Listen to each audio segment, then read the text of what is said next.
ಗೆಳೆಯರೇ, ಮತ್ತೊಮ್ಮೆ Prashant classes YouTube ಚಾನಲ್ಗೆ ಸ್ವಾಗತ. 5ನೇ ಕ್ಲಾಸದ ಪರಿಸರ ಅಧ್ಯಯನ ಮತ್ತು 5ನೇ ಕ್ಲಾಸಿನ ಗಣಿತ ಭಾಗ 1 ಅನ್ನು ನೋಡಿದ್ದೇವೆ. ಹಾಗಾದರೆ 5ನೇ ಕ್ಲಾಸಿನ ಸಂಪೂರ್ಣ ಈ ಭಾಗ 2 ಅನ್ನು ಕ್ಲಿಯರ್ ಮಾಡಿದರೆ 5ನೇ ಕ್ಲಾಸ್ನ ವಿವರಣೆ ಮುಗಿಯುತ್ತದೆ. ಹಾಗಾದರೆ 5ನೇ ಕ್ಲಾಸ್ನ ಗಣಿತ ಭಾಗ 2 ಪರಿಷ್ಕೃತವಾದಂತಹ ಪಠ್ಯಪುಸ್ತಕವಾಗಿದೆ. 2023-24ನೇ ಸಾಲಿನ ಯಾವ ರೀತಿಯಾದಂಥ ಪರಿವಿಡಿಯನ್ನು ನೀಡಿದ್ದಾರೆ ಅಂತ ನೋಡೋದಾದರೆ,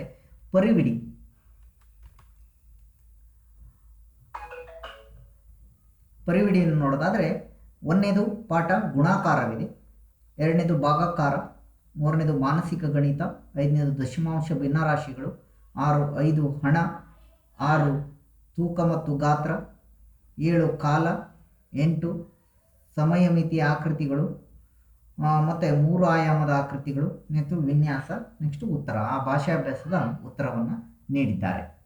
ಹಾಗಾದರೆ ಅಧ್ಯಾಯ 1ರಲ್ಲಿ ಯಾವ ರೀತಿಯಾದಂತಹ ವಿವರಣೆ ಇದೆ ನೋಡೋದಾದರೆ, ಗುಣಾಕಾರ ಅಂದರೆ ನಿಮಗೆ ಗೊತ್ತಿದೆ. ಮುಖ್ಯವಾಗಿ ಗುಣಾಕಾರವು ಗಣಿತದ ಮೂಲ ಕ್ರಿಯೆಗಳು ಯಾವುವು? ಸಂಕಲನ, ವ್ಯವಕಲನ, ಗುಣಾಕಾರ ಮತ್ತು ಭಾಗಾಕಾರ. ಇದು ಗಣಿತದ ಮೂಲ ಕ್ರಿಯೆಗಳು. ಅದರಲ್ಲಿ ಗಣಿತದ ಮೂಲ ಕ್ರಿಯೆಗಳಲ್ಲಿ ಒಂದು ಗುಣಾಕಾರವಾಗಿರುತ್ತದೆ. ಇದು ಪುನರಾವರ್ತಿತ ಸಂಕಲನವಾಗಿರುತ್ತದೆ. ಓಕೆ, ಪುನರಾವರ್ತಿತ ಸಂಕಲನವನ್ನು ಗುಣಾಕಾರ ಅಂತ ಹೇಳುತ್ತಾರೆ. 2 ಸಂಖ್ಯೆಗಳನ್ನು ಒಂದೇ ಬಾರಿ ಗುಣಾಕಾರ ಮಾಡಬಹುದು. ಗುಣಿಸಲ್ಪಡುವ ಸಂಖ್ಯೆಯನ್ನು ಗುಣ್ಯ ಅಂತ ಕರೀತಾರೆ, ಇನ್ನು ನೆನಪಿಟ್ಕೋಬೇಕು. ಮತ್ತು ಗುಣಿಸುವ ಸಂಖ್ಯೆಯನ್ನು ಗುಣಕ ಅಂತ ಹೇಳ್ತಾರೆ. ಇವೆರಡು ಗುಣ್ಯ ಮತ್ತು ಗುಣಕ ಬರುವ ಮೊತ್ತವನ್ನು ಗುಣಲಬ್ಧ ಅಂತ ಹೇಳಲಾಗುತ್ತದೆ. ಗುಣ್ಯ, ಗುಣಕ, ಗುಣಲಬ್ಧ ನೆನಪಿಟ್ಕೊಳ್ಳಿ. ಗುಣ್ಯ ಇಂಟು ಗುಣಕ ಇಸ್ ಈಕ್ವಲ್ ಟು ಗುಣಲಬ್ಧ. ಓಕೆ, ಇದು ಮುಖ್ಯವಾದಂಥ ಅಂಶವಾಗಿರುತ್ತದೆ. ಗುಣ್ಯ, ಗುಣಕ, ಗುಣಲಬ್ಧ. ಹಾಗಾದರೆ ಒಂದು ಉದಾಹರಣೆಯನ್ನು ತಗೊಂಡುಕೊಳ್ಳುವ. ಉದಾಹರಣೆ ಬುಕ್ಸ್ನಲ್ಲಿರುವಂಥ ಉದಾಹರಣೆ, 3ನೇ ಉದಾಹರಣೆಯನ್ನು ಕೊಟ್ಟಿದ್ದಾರೆ. ಸಿಂಪಲ್ ಆಗಿ ಹೇಳೋದಾದರೆ, ಮುಖ್ಯವಾಗಿ ಸಿದ್ಧ ಉಡುಪು ತಯಾರಿಸುವ ಕಾರ್ಖಾನೆ ಒಂದು.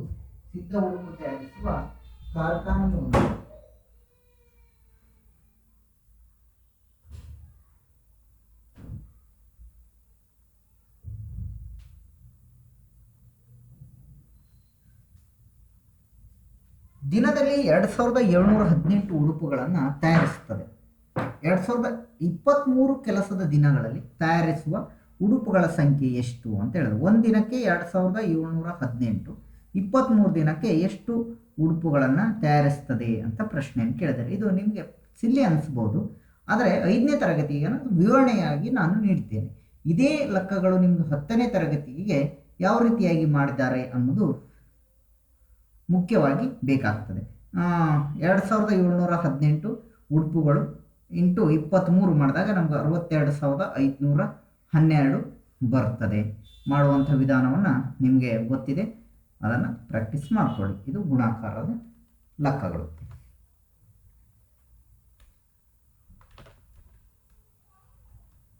ನಂತರ ಅಧ್ಯಾಯ 2 ಭಾಗಾಕಾರ. ಅಧ್ಯಾಯ 2 ಅಂತ ಆಗಬೇಕಿಲ್ಲಿ. ಅಧ್ಯಾಯ 2 ಭಾಗಾಕಾರ. ಯಾವ ವಿಷಯಗಳು ಭಾಗಾಕಾರದಲ್ಲಿ ನೀಡಿದ್ದಾರೆ ಅಂತ ನೋಡಿದ್ರೆ, ಅಧ್ಯಾಯ ವೈಸ್ ಮಾಡ್ತಾ ಹೋಗ್ತೇನೆ. ನೀವು ಇದನ್ನು ನೋಟ್ಸ್ ಮಾಡಿಕೊಂಡ್ರೆ ಸಂಪೂರ್ಣವಾಗಿ ಕರ್ನಾಟಕ ಟೆಕ್ಸ್ಟ್ ಬುಕ್ ನಿಮಗೆ ದೊರೆತಂತೆ ಆಗ್ತದೆ. ಭಾಗಾಕಾರವನ್ನು ಇದರಲ್ಲಿ ಮುಖ್ಯವಾಗಿ ಮೂಲ ಕ್ರಿಯೆಗಳಲ್ಲಿ ಭಾಗಾಕಾರ ಪ್ರಮುಖ ಪಾತ್ರವನ್ನು ವಹಿಸ್ತದೆ. ಅದರಲ್ಲಿ ಭಾಗಲಬ್ಧ ಬಂದಂತಹ ಉತ್ತರವನ್ನು ಭಾಗಲಬ್ಧ ಅಂತ ಕರಿತೇವೆ. ಭಾಗಿಸುವಂಥದ್ದನ್ನು ಭಾಜ್ಯ ಅಂತ ಹೇಳ್ತಾರೆ. ನಾವು ಯಾವುದನ್ನು ಭಾಗಿಸ್ಬಿಡ್ತೇವೋ ಅದು ಭಾಜಕ. ಕೊನೆಗೆ ಉಳಿದಿರೋದನ್ನು ಶೇಷ ಅಂತ ಹೇಳಲಾಗುತ್ತದೆ. ಇಲ್ಲಿ ಒಂದು ಉದಾಹರಣೆ, 9ನೇ ಉದಾಹರಣೆ ನೀಡಿದ್ದೇನೆ. ಅನಿತಾ 1123 ಮಿಠಾಯಿಗಳನ್ನು ತನ್ನ 23 ಜನ ಗೆಳತಿಯರಿಗೆ ಹಂಚಿದಳು. ಪ್ರತಿಯೊಬ್ಬರಿಗೆ ದೊರೆಯುವ ಮಿಠಾಯಿಗಳು ಎಷ್ಟು? ಹಂಚಿದ ನಂತರ ಅವಳಲ್ಲಿ ಉಳಿಯುವ ಮಿಠಾಯಿಗಳು ಎಷ್ಟು ಅಂತ ಕೇಳಿದ್ದಾರೆ. 1123 ಡಿವೈಡೆಡ್ ಬೈ 25 ಮಾಡಬೇಕು. ಒಟ್ಟು 44 ಉಳಿತದೆ. ಆ 44ನ್ನು -25 ಮಾಡಿದಾಗ 23 ಅದಕ್ಕೆ ಉಳಿತದೆ. ಓಕೆ, ಇದು ಶೇಷ. ಅರ್ಥ ಆಯಿತು ಅಂತ ಅಂದ್ಕೊಂಡಿದ್ದೇನೆ. ಡೌಟ್ ಇದ್ದರೆ ಕಮೆಂಟ್ ಸೆಕ್ಷನಲ್ಲಿ ತಿಳಿಸಿ. ನಿಮ್ಮ ಅನಿಸಿಕೆಯನ್ನು ಕೂಡ ಕಮೆಂಟ್ ಸೆಕ್ಷನಲ್ಲಿ ತಿಳಿಸ್ಕೊಳ್ಳಿ. ಇದರಲ್ಲಿ ಉತ್ತರ ಸರಿ ಇದೆಯೋ ಇಲ್ಲೋ ಅಂತ ಕಂಡುಹಿಡಿಯೋದಾದರೆ ವೆರಿಫೈ ಮಾಡೋದಾದರೆ ಭಾಜ್ಯ ಇಜಿಕೊಂಡು ಭಾಜಕ ಇಂಟು ಭಾಗಲಬ್ಧ ಪ್ಲಸ್ ಶೇಷವನ್ನು ಮಾಡಿದಾಗ ನಿಮಗೆ ಈ 1128 ಉತ್ತರ ದೊರೆಯುತ್ತದೆ. ಅಧ್ಯಾಯ 3 ಮಾನಸಿಕ ಗಣಿತವನ್ನು ನೀಡಿದ್ದಾರೆ. ಸಂಖ್ಯೆಯನ್ನು 10ರ ಸ್ಥಾನ ಸಮೀಪ ಅಂದಾಜಿಸುವುದನ್ನು ಹೇಗೆ ಎಂಬುದನ್ನು ಮಾನಸಿಕ ಗಣಿತದಲ್ಲಿ ನೀಡಿದ್ದಾರೆ. 1, 2, 3 ಅಥವಾ 4 ಇದ್ದಾಗ ಬಿಡಿ ಸ್ಥಾನದಲ್ಲಿ 0 ಬದಲಾಯಿಸಬೇಕಾಗ್ತದೆ. ಬಿಡಿ ಸ್ಥಾನದಲ್ಲಿ 5, 6, 7, 8 ಅಥವಾ 9 ಇದ್ದಾಗ ಅಂಕಿಯ 0 ಬದಲಾಯಿಸಿ ಮತ್ತು 10ರ ಸ್ಥಾನದಲ್ಲೂ ಅಂಕಿಯನ್ನು 1 ಸೇರಿಸಬೇಕಾಗ್ತದೆ. ಇದನ್ನು ನಾವು ಏನು ಅಂತ ಹೇಳಿದ್ರೆ ಸಮೀಪದ ಸಂಖ್ಯೆಗಳು ಅಂತ ಹೇಳ್ತಾರೆ. ಸಮೀಪದ ಸಂಖ್ಯೆಗಳು. ಓಕೆ, ಸಮೀಪದ ಸಂಖ್ಯೆಗಳನ್ನು ಕೇಳಿರ್ತೀರ. ಈಗ 57 ಇದರ ಸಮೀಪದ ಬಿಡಿ 10ರ ಸಂಖ್ಯೆ ಅಂತಾಗ 60 ಅಂತ ಹೇಳ್ತೇವೆ. ಯಾಕಂದರೆ ಬಿಡಿ ಸ್ಥಾನದಲ್ಲಿ 7 ಇದೆ.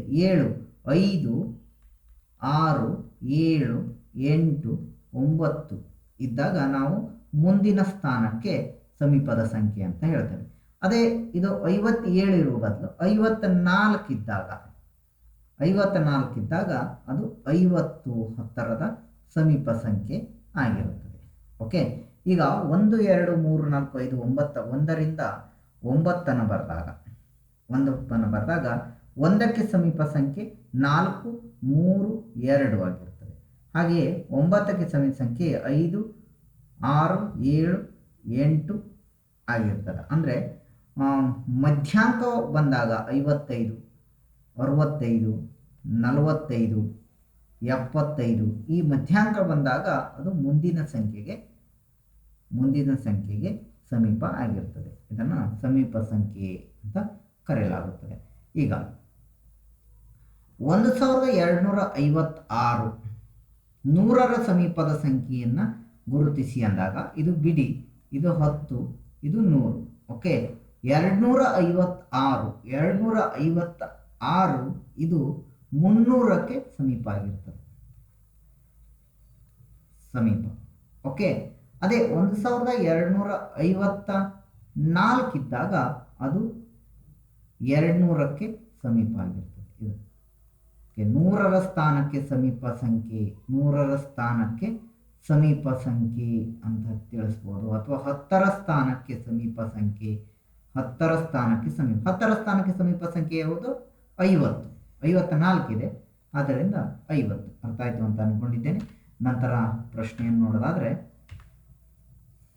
ಅಧ್ಯಾಯ 4 ದಶಮಾಂಶ ಭಿನ್ನರಾಶಿಗಳು. ದಶಮಾಂಶ ಸಂಖ್ಯೆಗಳನ್ನು ಭಿನ್ನರಾಶಿಯಾಗಿ ಪರಿವರ್ತಿಸುವುದು, ಭಿನ್ನರಾಶಿಯನ್ನು ದಶಮಾಂಶವಾಗಿ ಪರಿವರ್ತಿಸುವುದು ಹೇಗೆ ಅಂತ ನೋಡೋದಾದರೆ ಭಿನ್ನರಾಶಿ 5/100 100ನೇಯ 5 ಅದನ್ನು ದಶಮಾಂಶಕ್ಕೆ ಪರಿವರ್ತಿಸಿದಾಗ 0.05 ಆಗ್ತದೆ. ಇಲ್ಲಿ ನಾವು ಬಿಡಿ 10, 100 ಅಂತ ಹೇಳಬೇಕಾಗ್ತದೆ.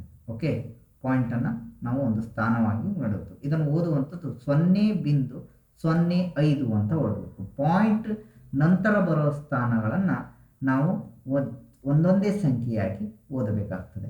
ಇಲ್ಲಿ 0.13 ಎಂಬುದು ಸರಿಯಾಗಿರುತ್ತದೆ. ಪೂರ್ಣ ಸಂಖ್ಯೆಯನ್ನು ನಾವು ಪೂರ್ಣವಾಗಿ ಓದಬೇಕು. 35.13 ಅಂತ ಈ ರೀತಿಯಾಗಿ ಓದಬೇಕು. ಇಲ್ಲಿ ನೋಡಿ, ಭಿನ್ನರಾಶಿ ಸಂಖ್ಯೆಯನ್ನು ದಶಮಾಂಶಕ್ಕೆ ಪರಿವರ್ತನೆ ಮಾಡೋದು ಹೇಗೆ? 3/4 ಇದೆ, 4ನೇಯ 3 ಇದೆ. ಇಲ್ಲಿ ನಾವು ಇಂಟು 100 ಮಾಡಿದಾಗ ಆ ರೀತಿಯಾಗಿ ಬರ್ತದೆ. ಅಥವಾ ಅಂಶ ಮತ್ತು ಛೇದವನ್ನು 100ಕ್ಕೆ ಸಮನಾಗಿ ಮಾಡುವುದು. 3ನ್ನು ಎಷ್ಟರಿಂದ ಗುಣಿಸಿದರೆ 100 ಆಗ್ತದೆ? 25 ಗುಣಿಸಿದಾಗ 75 ಆಗ್ತದೆ. ಛೇದವನ್ನು 4 ಗುಣಿಸಿದ 100 ಆಗ್ತದೆ. ಅಂದರೆ ನಾವು ಛೇದವನ್ನು 100ಕ್ಕೆ ಸಮನಾಗಿ ಮಾಡಿ ಆನಂತರ ದಶಮಾಂಶಕ್ಕೆ ಪರಿವರ್ತಿಸುವುದು, ಇದು ಒಂದು ಹಂತ. ಅಥವಾ ನೀವು 3/4 × 100 ಈ ರೀತಿಯಾಗಿ ಮಾಡಿ ಆನಂತರ ಮಾಡಿದರೂ ಬರ್ತದೆ. ಓಕೆ, 4 ಒಂದೇ, 4 25, ಓಕೆ 25 75 ಅಂದರೆ ನಾವು ಏನು ಹೇಳ್ತೇವೆ 0.75 ಅಂತ ಹೇಳ್ತೇವೆ. ಈ ರೀತಿಯಾಗಿ ಮಾಡ್ಬೋದು. ಅಥವಾ ಛೇದವನ್ನು ನಾವು 100ಕ್ಕೆ ಕನ್ವರ್ಟ್ ಮಾಡಿ ಈಸಿಯಾಗಿ ದಶಮಾಂಶಕ್ಕೆ ಪರಿವರ್ತನೆ ಮಾಡುವಂಥದ್ದನ್ನು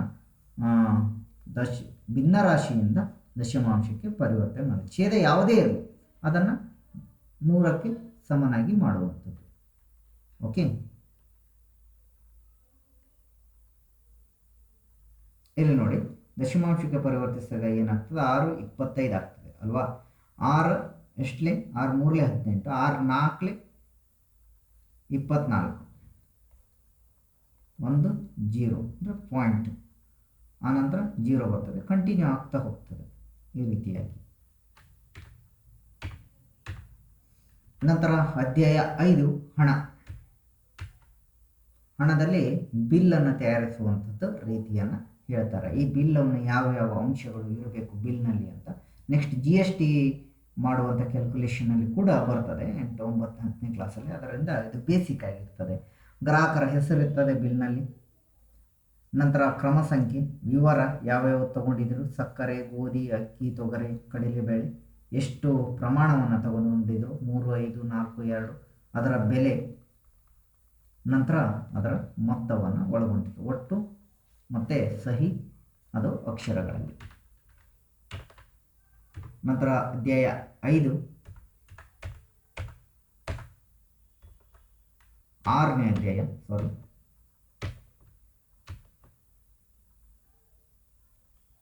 ಅಧ್ಯಾಯ 6 ಆಗುತ್ತೆ. ಅಧ್ಯಾಯ 6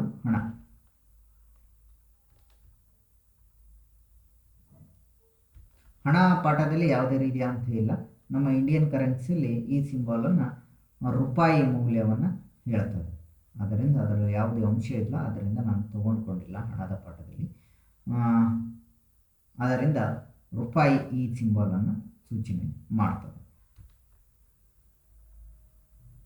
ನೆಕ್ಸ್ಟ್ ಅಧ್ಯಾಯ 6 ತೂಕ ಮತ್ತು ಗಾತ್ರ. ತೂಕ ಮತ್ತು ಗಾತ್ರದಲ್ಲಿ ನಾವು ಪರಿಸರ ಅಧ್ಯಯನದಲ್ಲಿ ಅಭ್ಯಾಸ ಮಾಡಿದ್ದೇವೆ, ಇಲ್ಲಿ ಕೂಡ ನೀಡಿದ್ದಾರೆ. ಅದನ್ನೇ ನಾನು ತಗೊಂಡಿದ್ದೇನೆ. ಡೆಕಾ ಅಂದರೆ 10 ಪಟ್ಟು 1 ಗ್ರಾಮ್ಗೆ, ಡೆಕಾ ಅಂದರೆ 10 ಪಟ್ಟು, ಹೆಕ್ಟ್ರೋ ಅಂದರೆ 100 ಪಟ್ಟು, ಕಿಲೋ ಅಂದರೆ 1000 ಪಟ್ಟು. ಹಾಗೆ ಡಿಸಿ ಅಂದರೆ 1/10, ಸೆಂಟಿ ಅಂದರೆ 1/100, ಮಿಲಿ ಅಂದರೆ 1/1000. ಓಕೆ, ಗ್ರಾಮ್ನ ಜೊತೆ ತೂಕ ದೊಡ್ಡ ಆದರ್ಶಮಾನವನ್ನು ಹೋಲಿಸಿ ನೋಡಿದಾಗ 1 ಗ್ರಾಮ್ ಅಂದರೆ 1 ಗ್ರಾಮ್ 10 ಪಟ್ಟು ಅಂದರೆ 10 ಗ್ರಾಮ್ ಅಂದರೆ 1 ಡೆಕಾಗ್ರಾಮ್ ಆಗ್ತದೆ. 1 ಗ್ರಾಮ್ 100 ಪಟ್ಟು ಅಂದರೆ 100 ಗ್ರಾಮ್ ಅಂದರೆ 1 ಹೆಕ್ಟೋಗ್ರಾಮ್. 1 ಗ್ರಾಮ್ನ 10 ಪಟ್ಟು ಅಂದರೆ 100 ಗ್ರಾಮ್ ಅಂದರೆ 1 ಕಿಲೋಗ್ರಾಮ್. ಅಂದರೆ 1 ಕಿಲೋಗ್ರಾಮಿಗೆ 1000 ಗ್ರಾಮ್ಗಳು ಇರ್ತದಂತ ನಾವು ತಾರ್ಕಿಕಕ್ಕೆ ಬರಬೇಕು. ನಂತರ ಅಧ್ಯಾಯ 7 ಕಾಲ ಅಂದರೆ ಟೈಮ್ ಬಗ್ಗೆ ಈ ಪಾಠದಲ್ಲಿ ವಿವರಣೆ ನೀಡಿದ್ದಾರೆ. 60 ಸೆಕೆಂಡ್ಸ್ಗಳಿಗೆ 1 ನಿಮಿಷ, 60 ನಿಮಿಷಕ್ಕೆ 1 ಗಂಟೆ, 24 ಗಂಟೆಗೆ 1 ದಿವಸ, 7 ದಿನಗಳಿಗೆ 1 ವಾರ, 30 ಅಥವಾ 31 ದಿನಗಳಿಗೆ 1 ತಿಂಗಳು, ಫೆಬ್ರವರಿಯನ್ನು ಬಿಟ್ಟು 12 ತಿಂಗಳಂದ್ರೆ 1 ವರ್ಷ, 365 ದಿನಗಳಂದರೆ 1 ವರ್ಷ, ಮತ್ತು 366 ಅಂದರೆ ಅಧಿಕ ವರ್ಷ. ಇದರ ಬಗ್ಗೆ ವಿವರಣೆಯನ್ನು ನೀಡಲಾಗಿದೆ. ನೆಕ್ಸ್ಟು ಅಧ್ಯಾಯ 8 ಸಮಮಿತಿಯ ಆಕೃತಿಗಳು. ಸಮಮಿತಿಯ ಆಕೃತಿಗಳಲ್ಲಿ 1/4ರಷ್ಟು ತಿರುಗಿದಾಗ ಮೊದಲನೇ ಕಾಣುವ ಆಕೃತಿ ಅರ್ಧ ಸುತ್ತು ತಿರುಗಿದಾಗಲೂ ಮೊದಲಿನಂತೆ ಕಾಣುತ್ತದೆ. ಅಂದರೆ 1/4ರಷ್ಟು ತಿರುಗಿದಾಗ ಮೊದಲಿನಂತೆ ಕಾಣುವ ಆಕೃತಿ. ಓಕೆ, ಈಗ ಒಂದು ಆಕೃತಿ 1 ಸುತ್ತು ಬಂದರೆ ಅದು ಮೊದಲಿನಂತೆ ಕಾಣ್ತದೆ. ಅರ್ಧ ತಿರುಗಿದ್ರು ನಾವು ಈ ಕಡೆ ನಿಂತು ನೋಡಿದಾಗ ನಮಗೆ ಮೊದಲಿನ ಆಕೃತಿ ತಿಳಿಯುತ್ತದಂತ ಈ ಡೆಫಿನೇಷನ್ ಹೇಳ್ತದೆ. ಎಲ್ಲ ಆಕೃತಿಗಳು 1 ಪೂರ್ಣ ಸುತ್ತು ತಿರುಗಿದಾಗ ಮೊದಲಿನಂತೆ ಕಾಣುತ್ತದೆ. ಇದು ಆಕೃತಿಗಳಲ್ಲಿ ತಿಳ್ಕೊಬೋದು. ನೆಕ್ಸ್ಟ್ ಅಧ್ಯಾಯ 9 3 ಆಯಾಮದ ಆಕೃತಿಗಳು. 3 ಆಯಾಮದ ಅಂದರೆ 3 ಬಾಹುಗಳಿರುವಂಥ ಆಕೃತಿಗಳು ಅಥವಾ 3D ಚಿತ್ರಗಳು ಅಂತ ಹೇಳ್ತಾರೆ. ನೋಡಿ, ಇಲ್ಲಿ ನೋಡಿದ್ದಾರೆ ಘನ. ಓಕೆ, 3D ಚಿತ್ರ ಈ ರೀತಿ ಆಕತ್ತೆ. ಮುಂಭಾಗ ನಮಗೆ ಚೌಕಾಕೃತಿ, ಪಾರ್ಶ್ವನು ಕೂಡ ಚೌಕಾಕೃತಿ, ಮೇಲ್ಭಾಗ ಚೌಕಾಕೃತಿ ಕಾಣ್ತದೆ. ಆಯತ ಘನ ಕೂಡ ಈ ರೀತಿಯಾಗಿ. ನೆಕ್ಸ್ಟು ಸೈಡ್ ವ್ಯೂ ಮೇಲ್ಭಾಗ. Next cylinder. ಓಕೆ, 3 ವಿಧದಲ್ಲಿ ಯಾವ ರೀತಿಯಾಗಿ ಕಾಣ್ತದೆ. ಶಂಕು, ಆಕೃತಿಗಳನ್ನು ಗುರುತಿಸುವುದು.